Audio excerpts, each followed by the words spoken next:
నిరంతరం బలైపోతున్నారు. రోజు నిత్యం పేపర్లో బ్రాంతి తాగి ఈ వ్యవస్థ చంపబడింది. అలాంటి మరణాలు, స్త్రీలు ఇలాంటి మరణాలకి బానిస కావద్దని మన చిన్నారులు, పెద్దలారా మన చిన్నారులు మనం మేల్కొలుతున్నారు. మద్యం మత్తులో, మాదక ద్రవ్యాల మత్తులో, గంజాయి మత్తులో ఎన్నో జీవితాలు దుర్మార్గంగా బలైపోతున్నాయి.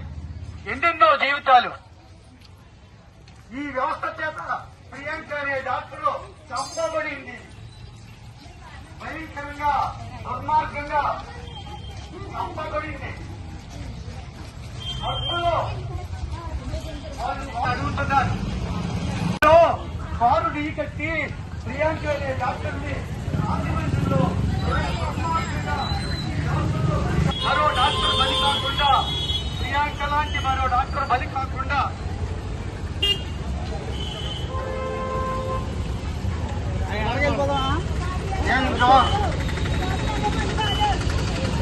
ఎంజాయ్ అంటే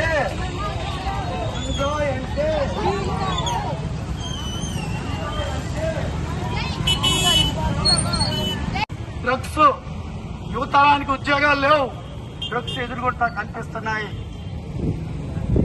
ఆరోగ్యంగా ఉండవలసిన ఈ వ్యవస్థ దాన్ని ఈ మత్తుకి బలైపోవాలి. వీళ్ళందరినీ మనం ఎలా రక్షించుకుంటాం? గొప్ప డాక్టర్ని తాగిన మైకంలో బాందీ బీర్లే చంపేశాయి, గంజాయే చంపేసింది ఈ పిల్లల్ని. గొప్ప డాక్టర్ ప్రియాంక అనే డాక్టర్ని గంజాయి చంపేసింది, బాందీ బీర్లు చంపేశాయి. ఎంతమందిని చంపుతాయి ఈ గంజాయిలు, ఈ బ్రాందీలు, ఈ బీర్లు? ఒక పెద్ద డ్రగ్స్, ఒక పెద్ద వ్యసనం.